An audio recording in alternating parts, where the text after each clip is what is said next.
അനാഥാലയത്തിലേക്കാണ് അമ്മ തീരുമാനിച്ചത് എന്നറിഞ്ഞപ്പോൾ അവൻ എവിടെയെങ്കിലും ജീവനോടെ ഉണ്ടാകുമെന്ന് കരുതി. എന്നാൽ അവരുടെ അടുത്തു നിന്നും അവൻ രക്ഷപ്പെട്ടു എന്നറിഞ്ഞപ്പോൾ എനിക്കാദിയായി. ആരെയും നുള്ളി നോവിക്കാൻ പോലും അറിയാത്ത സാധു അവനെവിടെയായിരിക്കും, എന്ത് ചെയ്യുന്നുണ്ടാകും? ആരെങ്കിലും അവനെ സംരക്ഷിക്കുന്നുണ്ടാവുമോ?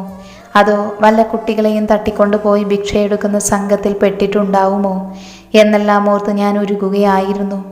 അന്നബി വീട് വിട്ടു പോയതിനു ശേഷം സമാധാനത്തോടെ ഒരു രാത്രി പോലും എനിക്ക് ഉറങ്ങാൻ കഴിഞ്ഞിട്ടില്ല. കണ്ണടച്ചാൽ ശേഖരേട്ടനെയും ദുർഗയെയും കൺമുൻപിൽ വന്ന് നിൽക്കുന്നത് പോലെ തോന്നും.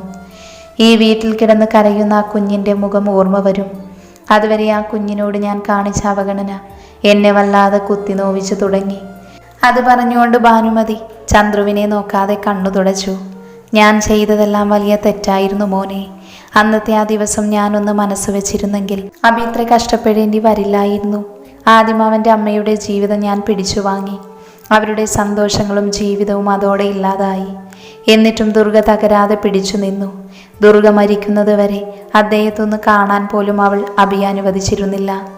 അവസാനം ക്യാൻസർ വന്ന് ദുർഗ മരിച്ചപ്പോഴാണ് അദ്ദേഹം അബിയെ കൂട്ടിക്കൊണ്ട് വരുന്നത് പോലും.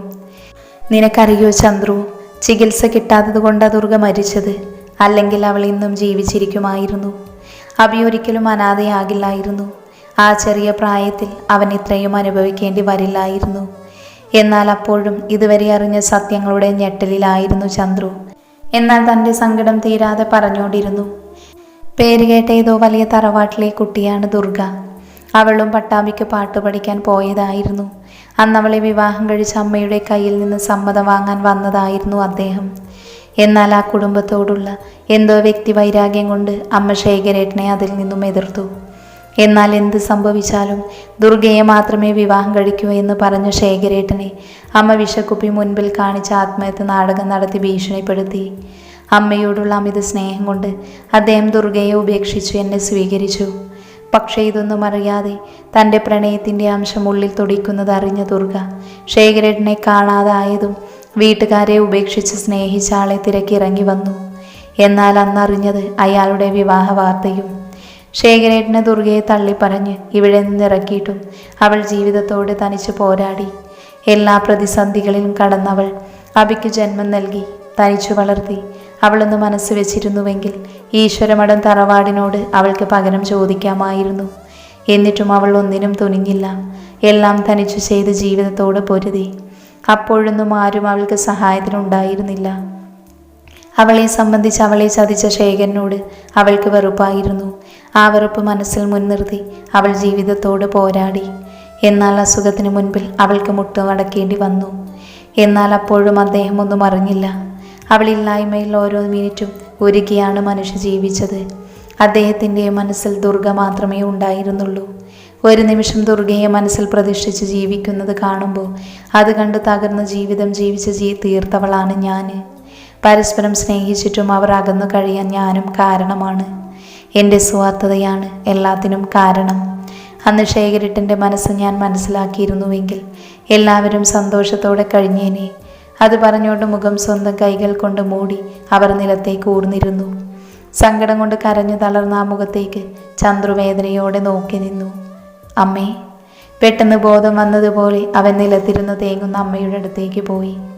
അപ്പോഴും ശ്വാസമെടുക്കാൻ പാടുപെട്ടുകൊണ്ട് ഭാനുമതി നിലത്തിരുന്ന് തേങ്ങിക്കൊണ്ടിരുന്നു. ഇനിയൊന്നും ഓർക്കേണ്ട, അമ്മയ്ക്ക് ഞാനും അവനെയുമുണ്ട് എന്ന് പറഞ്ഞ് ചന്ദ്രു അവരെ ചേർത്ത് പിടിക്കുമ്പോഴും അവൻ്റെ ഉള്ളിൽ ഒരു അഗ്നിപർവ്വതം എരിയുകയായിരുന്നു. കുഞ്ഞുനാളിൽ അബി അനുഭവിച്ച അവൻ്റെ അമ്മ നേരിട്ട ഓരോ വേദനയും ഓർക്കും തോറും അവന് മുത്തശ്ശിയോട് വല്ലാത്ത വെറുപ്പ് തോന്നിപ്പോയി. ഇതേ സമയം കയ്യിൽ പിടിച്ച വോഡ്കയുടെ ബോട്ടിലുമായി നിലാവ് നോക്കി ബാൽക്കണിയിൽ വെറും നിലത്ത് കിടക്കുവാണ് അഭിമന്യു. അവൻ്റെ കണ്ണുകൾ ആകാശത്ത് നിറഞ്ഞു നിൽക്കുന്ന നക്ഷത്രത്തിലേക്ക് പോയി. അവൻ്റെ ഓർമ്മകൾ കുറച്ചു കാലം പുറകിലേക്ക്. പാലക്കാട് ഒരു ഉൾഗ്രാമത്തിലാണ് തൻ്റെ ജനനം.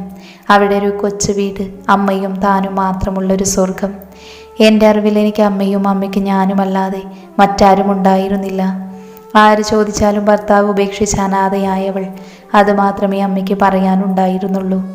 അതുകൊണ്ട് തന്നെ ഒളിഞ്ഞും തെളിഞ്ഞും തന്തയില്ലാത്തവനെന്ന് വിളികേട്ട് തന്നെയാണ് താൻ വളർന്നത്. പക്ഷേ പ്രതികരിക്കാൻ തനിക്ക് പേടിയായിരുന്നു. അല്ല, തനിക്കറിയില്ലായിരുന്നു. അതുകൊണ്ട് തന്നെ പരിഹസിക്കുന്നവർക്ക് മുൻപിൽ പലപ്പോഴും തല താഴ്ത്തിയിട്ടേ ഉള്ളൂ. പക്ഷേ അമ്മയുടെ മുൻപിൽ വെച്ച് തന്നെ പരിഹസിക്കാൻ ആർക്കും ധൈര്യമുണ്ടായിരുന്നില്ല എന്ന് മാത്രം. ഒറ്റയ്ക്കാണെങ്കിലും ആരെയും അമ്മ ആശ്രയിച്ചിരുന്നില്ല. തൻ്റെ അധ്വാനത്തിലാണ് നമ്മൾ ഭക്ഷണം കഴിക്കേണ്ടത് എന്ന് അമ്മ എപ്പോഴും പറയുമായിരുന്നു. അല്ല, അതുതന്നെയായിരുന്നു അമ്മയുടെ പ്രവൃത്തിയും. തനിക്ക് അമ്മ മാത്രമേ ഉള്ളൂ എങ്കിലും തൻ്റെ 10 വയസ്സുവരെ അച്ഛൻ്റെയും അമ്മയുടെയും മുത്തശ്ശൻ്റെയും മുത്തശ്ശിയുടെയും എല്ലാ സ്നേഹവും വാത്സല്യവും ശാസനയും തന്നു തന്നെയാണ് അമ്മ വളർത്തിയത്.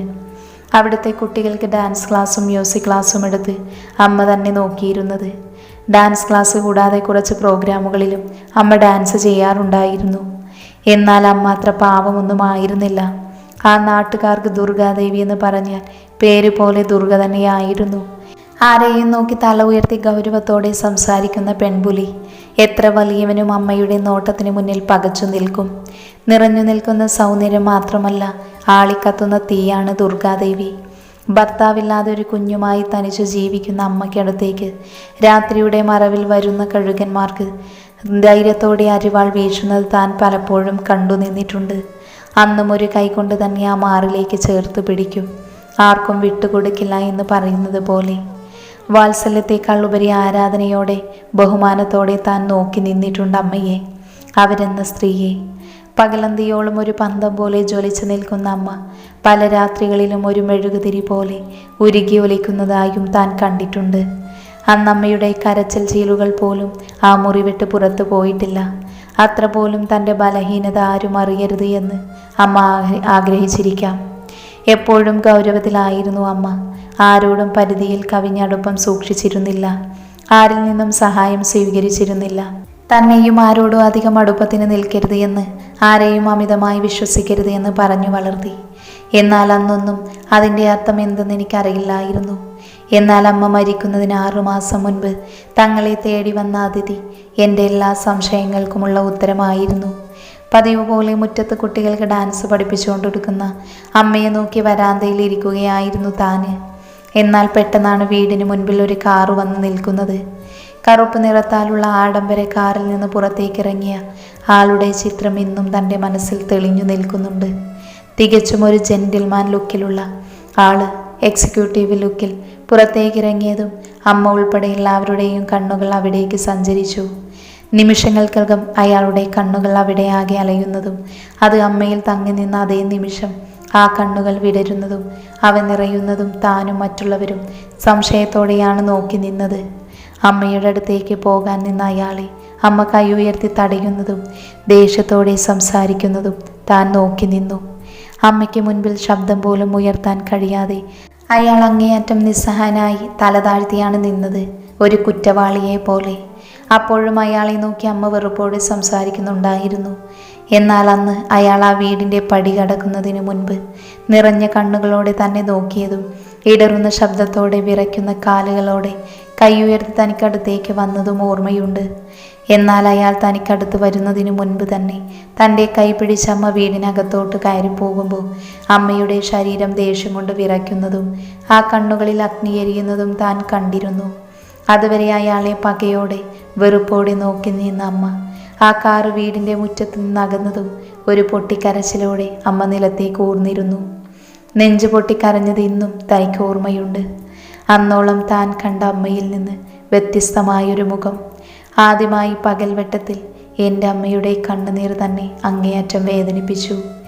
രാത്രി ആരും കാണാതെ കണ്ണീർ വാർക്കുന്ന അമ്മ തനിക്ക് പരിചിതമാണ്.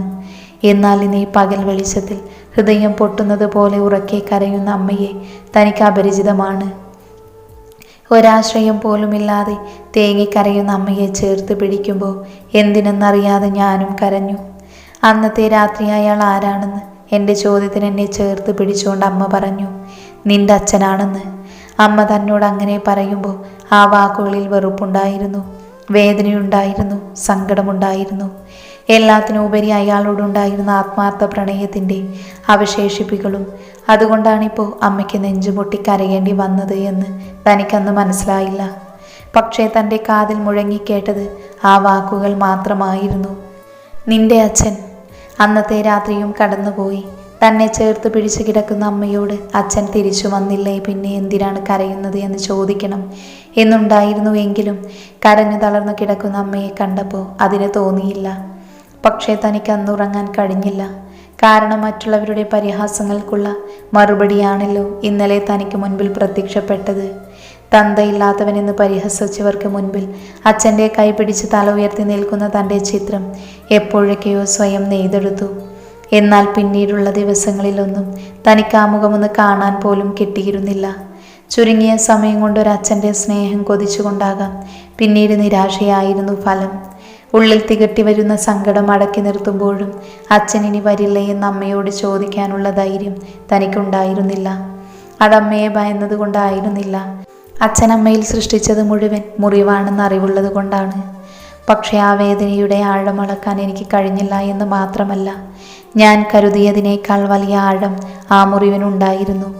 എൻ്റെ അമ്മയുടെ ഹൃദയം തകർക്കാൻ കെൽപ്പുള്ള, ഒരിക്കലും മാപ്പർഹിക്കാത്ത കൊടിയ പാപം ചെയ്ത ക്രൂരതയാണ് അയാളെന്ന് താൻ അറിഞ്ഞിരുന്നില്ല. അറിഞ്ഞിരുന്നെങ്കിൽ ഒരിക്കലും ആ വാത്സല്യം കൊതിച്ച് പ്രതീക്ഷയോടെ ഇരിക്കുമായിരുന്നില്ല എന്ന് മാത്രമല്ല, എൻ്റെ അമ്മയുടെ അടുത്തേക്ക് വന്നാൽ ആ കാലുകൾ പോലും താൻ വെട്ടിമാറ്റിയേനെ. കണ്ണുകളടച്ച് അഭിനിലാവിലെ തന്നെ നോക്കി നിന്നു. പെട്ടെന്ന് മനസ്സിലേക്ക് മറ്റൊരു കാഴ്ച തെളിഞ്ഞു വന്നു. കുറച്ചു മുൻപ് അത്രയും പേരുടെ മുൻപിൽ അപമാനം സഹിക്കാൻ കഴിയാതെ തലതാഴ്ത്തി നിന്ന മഹേശ്വരിയുടെ ചിത്രം അവൻ്റെ കണ്ണുകളിൽ തിളങ്ങി. തൻ്റെ കയ്യിലുള്ള വോഡ്കയുടെ കുപ്പി വായിലേക്ക് കമഴ്ത്തുമ്പോൾ ഇത്രയും വർഷം പുകഞ്ഞ മനസ്സിലൊരു കാറ്റ് വീശിയ തണുപ്പായിരുന്നു അവന്. ഫ്ലാറ്റിൽ നിന്ന് ബാൽക്കണിയിൽ കൂടെ നിലാവ് നോക്കി നിന്ന ചിത്രയുടെ മനസ്സിൽ അബിയുടെ ചിത്രമായിരുന്നു. അന്നാ പെരുമഴയത്ത് അവൻ്റെ നെഞ്ചിലേക്ക് ചാഞ്ഞപ്പോൾ തന്നെ ചേർത്ത് പിടിച്ച കൈകൾ, തനിക്ക് നൽകിയ സംരക്ഷണം. നിലാവിൽ കാണുന്ന പൂർണ്ണചന്ദ്രനിൽ തെളിഞ്ഞു നിൽക്കുന്ന അവൻ്റെ ചിത്രത്തിലേക്ക് അവൾ നോക്കി. ആ കണ്ണുകൾ തിളങ്ങി. പക്ഷെ ആ തിളക്കത്തിനധികം ആയുസ്സുണ്ടായിരുന്നില്ല. ഒരു കോൺട്രാക്ട് വൈഫ് അല്ലെങ്കിൽ ജോലിക്കാരി, അതുമാത്രമാണ് താനെന്ന തിരിച്ചറിവ് അവളെ അസ്വസ്ഥയാക്കി. ഇനിയും ഇവിടെ നിൽക്കാൻ കഴിയാത്തതുപോലെ ചിത്രമുറിയിലേക്ക് പോയി. ഓരോ ദിവസം കഴിയും തോറും അവളുടെ മനസ്സ് അബിയെ കൂടുതൽ ആഗ്രഹിക്കുന്നത്, ഇഷ്ടപ്പെടുന്നത് അവൾ അറിയുന്നുണ്ടായിരുന്നു. കണ്ണുകൾ അടച്ചു തുറന്ന് അവൾ തൻ്റെ കയ്യിലുള്ള ഫോണിലേക്ക് നോക്കി. സമയം 11 കഴിഞ്ഞതുകൊണ്ട് സന ഉറങ്ങിയിട്ടുണ്ടാകും എന്നവൾക്ക് ഉറപ്പാണ്. 9 മണിക്ക് ബാൽക്കണിയിൽ തനിച്ച് നിൽക്കുന്ന തന്നെ വിളിക്കാൻ വന്ന അവളെ നിർബന്ധിച്ച് പറഞ്ഞയച്ചത് അവൾ തന്നെയാണ്. ഒന്ന് ശ്വാസമെടുത്ത് ബാൽക്കണിയുടെ കതകടച്ച് അവൾ മുറിയിലേക്ക് പോയി. എന്നാൽ മുറിയിൽ കത്തിക്കൊണ്ടിരിക്കുന്ന ലൈറ്റ് കണ്ടതും സന ഉറങ്ങിയിട്ടില്ലെന്ന് അവൾക്ക് മനസ്സിലായി. നീ ഉറങ്ങിയില്ലേ? സനയെ നോക്കി ചോദിച്ചുകൊണ്ട് ചിത്ര ഫോൺ ചാർജിലിട്ടു. ഇല്ല, നിന്നെ കാത്തിരുന്നതാ. എന്താ സന, എന്തെങ്കിലും പറയാനുണ്ടോ? അത് ചോദിച്ചുകൊണ്ട് ചിത്ര ബെഡിലേക്കിരുന്നു. നമ്മൾ DD കമ്പനിയിൽ സ്റ്റാഫ് മാത്രമാണ് ചിത്ര. അവിടുത്തെ MDയെ സ്വപ്നം കണ്ടാൽ അതിൻ്റെ പേരിൽ ഒരുപാട് ദുഃഖിക്കേണ്ടി വരും. പിന്നെ നിന്റെ കഴുത്തിൽ കിടക്കുന്ന താലിക്ക് 2 വർഷത്തെ ആയുസ് മാത്രമേ ഉള്ളൂ. അത് പറഞ്ഞുകൊണ്ട് സന ചിത്രയെ നോക്കി. നിറഞ്ഞ കണ്ണുകളുമായി തലതാഴ്ത്തി നിൽക്കുന്നവളെ കണ്ടപ്പോൾ അവൾക്കും വേദന തോന്നി. നിന്നെ വിഷമിപ്പിക്കാൻ വേണ്ടി പറഞ്ഞതല്ല. ഒരുപാട് ആഗ്രഹിച്ച് സ്വപ്നം കണ്ട് ആ ജീവിതം നിനക്ക് കിട്ടാതായാൽ നീ ഒരുപാട് കരയേണ്ടി വരും. നിന്റെ സങ്കടം കാണാൻ എനിക്ക് കഴിയാത്തത് കൊണ്ടാ. അത് പറഞ്ഞ് സന ചിത്രയെ ഒന്ന് നോക്കിയതും ചിത്ര അവളിലേക്ക് ചാഞ്ഞിരുന്നു. ഇതൊക്കെ എനിക്കും അറിയാം. പക്ഷേ എൻ്റെ മനസ്സ് എൻ്റെ വരുതിയിൽ നിൽക്കുന്നില്ല. നിൽക്കണം, അല്ലെങ്കിൽ ഇനിയും ഒരുപാട് സങ്കടപ്പെടേണ്ടി വരും. അത് പറഞ്ഞ് സന അവളുടെ തലയിൽ തലോടിയതും ചിത്ര കണ്ണുകൾ അടച്ചു കിടന്നു. രാവിലെ ഉണരുമ്പോൾ തന്നെ വല്ലാത്ത അസ്വസ്ഥതയായിരുന്നു അവൾക്ക്. മനസ്സ് ശരിയല്ലാത്തതുപോലെ. ഇന്നലെ സനയോട് സംസാരിച്ചതിനു ശേഷം ഒരുപാട് നേരം കരഞ്ഞിട്ടാണ് ചിത്ര കിടന്നുറങ്ങിയത്. അതുകൊണ്ടായിരിക്കാം ആകെ ഒരു അസ്വസ്ഥത. എത്രയൊക്കെ അയാളിൽ നിന്ന് അകന്നു നിൽക്കാൻ ശ്രമിച്ചിട്ടും തൻ്റെ മനസ്സിനത് കഴിയാത്തത് ചിത്രയ്ക്ക് തിരിച്ചറിയാൻ സാധിക്കുന്നുണ്ടായിരുന്നു. അഭിമന്യു എന്ന വ്യക്തിയിലേക്ക് താൻ ഇത്രത്തോളം അടിമപ്പെട്ടു പോകാനുള്ള കാരണം എന്താണെന്ന് അവൾക്ക് തിരിച്ചറിയാൻ കഴിയുന്നുണ്ടായിരുന്നില്ല. സ്നേഹത്തോടെ ഒരു നോട്ടമോ കരുതലോടെയുള്ള സംസാരമോ തന്നോടുണ്ടായിട്ടില്ല. പക്ഷേ തനിക്കെപ്പോഴൊക്കെയോ നഷ്ടപ്പെട്ടു പോയ സുരക്ഷിതത്വം വീണ്ടും തിരിച്ചു കിട്ടിയത് അദ്ദേഹത്തിലൂടെയാണ്. ആരുമില്ലാത്തൊരു പെൺകുട്ടിക്ക് അയാൾ ഒരാശ്രയമാവുമ്പോൾ അവളുടെ മനസ്സ് അയാളിലേക്ക് അടുക്കുന്നതിന് അത്ഭുതമില്ല. പക്ഷേ ഇവിടെ തനിക്ക് പ്രണയിക്കാനോ അയാളോടൊപ്പം ജീവിക്കാനുള്ള യോഗ്യതയില്ലെന്ന് അവൾക്ക് തന്നെ നന്നായിട്ടറിയാം. അതുകൊണ്ടാണ് മനസ്സിനെ കല്ലാക്കി തൻ്റെ ഉള്ളിലെ പ്രണയം ആരും അറിയാതെ കുഴിച്ചു മൂടാൻ ശ്രമിക്കുന്നത്. പക്ഷെ അവളെ കൊണ്ട് അതിന് കഴിയുന്നുണ്ടായിരുന്നില്ല. ഒരേ സമയം അയാളോട് അടുക്കാനും അകന്നു നിൽക്കാനും ചിത്ര വല്ലാതെ ആഗ്രഹിച്ചു. മനസ്സിൻ്റെ അസ്വസ്ഥത ശരീരത്തെയും ബാധിച്ചു തുടങ്ങിയപ്പോൾ ചിത്ര ഇന്ന് ഓഫീസിലേക്ക് പോകില്ലെന്ന് തീരുമാനിച്ചു. ഒരു ഇമ്പോർട്ടൻസ് ഫയൽ കിഷോറിനെ കാണിച്ച് സൈൻ ചെയ്യേണ്ടതുണ്ട്. അതുകൊണ്ട് തനിക്ക് ലീവ് എടുക്കാൻ നിർവാഹമില്ല. അതുകൊണ്ട് മാത്രം ചിത്രയെ തനിച്ചാക്കി സന ഓഫീസിലേക്ക് പുറപ്പെട്ടു. സന പോയി കഴിഞ്ഞ ഉടനെ ചിത്ര അടുക്കളയിൽ കയറി ഒരു കോഫി ഇട്ടു. അതുമായി കുറച്ചു നേരം ബാൽക്കണിയിൽ പോയിരുന്നു. കുറച്ചു നേരം വെറുതെ ശൂന്യമായി കിടക്കുന്ന ആകാശത്തേക്ക് നോക്കിയെങ്കിലും തിളച്ചുമറിയുന്ന അവളുടെ മനസ്സിനെ ശാന്തമാക്കാൻ അവൾക്ക് കഴിയുന്നുണ്ടായിരുന്നില്ല. അസ്വസ്ഥയോടുകൂടി അവിടെ നിന്ന് എഴുന്നേറ്റ് നേരെ ഹാളിലേക്ക് പോയി. ഒന്നും ചെയ്യാതെ വെറുതെ ഇരിക്കുമ്പോൾ തന്നെ ഉള്ളിലുള്ള അസ്വസ്ഥത കൂടി വരുന്നത് പോലെ TV ഓൺ ചെയ്ത് റിമോട്ട് എടുത്ത് അവൾ സോഫയിലിരുന്നു. വെറുതെ ഓരോ ചാനലുകളായി മാറ്റിക്കൊണ്ടിരിക്കുമ്പോഴാണ് ന്യൂസ് ചാനലിൽ കാണിക്കുന്ന വാർത്തയിലേക്ക് അവളുടെ ശ്രദ്ധ പോയത്. സ്ക്രീനിൽ കാണുന്ന കത്തിക്കരഞ്ഞ കാറിൻ്റെ ചിത്രത്തിലേക്കും അതിനടുത്തായി കാണുന്ന അബിയുടെ ചിത്രത്തിലേക്കും ചിത്ര കണ്ണെടുക്കാതെ അവിശ്വസനീയതയോടെ നോക്കി നിന്നു. ഒരു നിമിഷം അവളുടെ ഹൃദയം ഇടിക്കാൻ മറന്നുപോയി. കണ്ണുകൾ നിർത്താതെ പെയ്തുകൊണ്ടിരുന്നു. ആർക്കേഡ് റോഡിൽ കത്തിക്കരിഞ്ഞ നിലയിൽ കണ്ടെത്തിയ കാറ് അഭിമന്യു ദുർഗാദേവിയുടേതാണെന്ന് ഉറപ്പുവരുത്തി. എന്ത് ചെയ്യണമെന്നറിയാത്ത അവസ്ഥയിലായിരുന്നു ചിത്ര. അവളുടെ ചെവിയിൽ വീണ്ടും ആ വാർത്ത അലയടിക്കുന്നത് പോലെ തോന്നി. കണ്ണുകൾ മത്സരിച്ച് നിറഞ്ഞൊഴുകിക്കൊണ്ടിരുന്നു.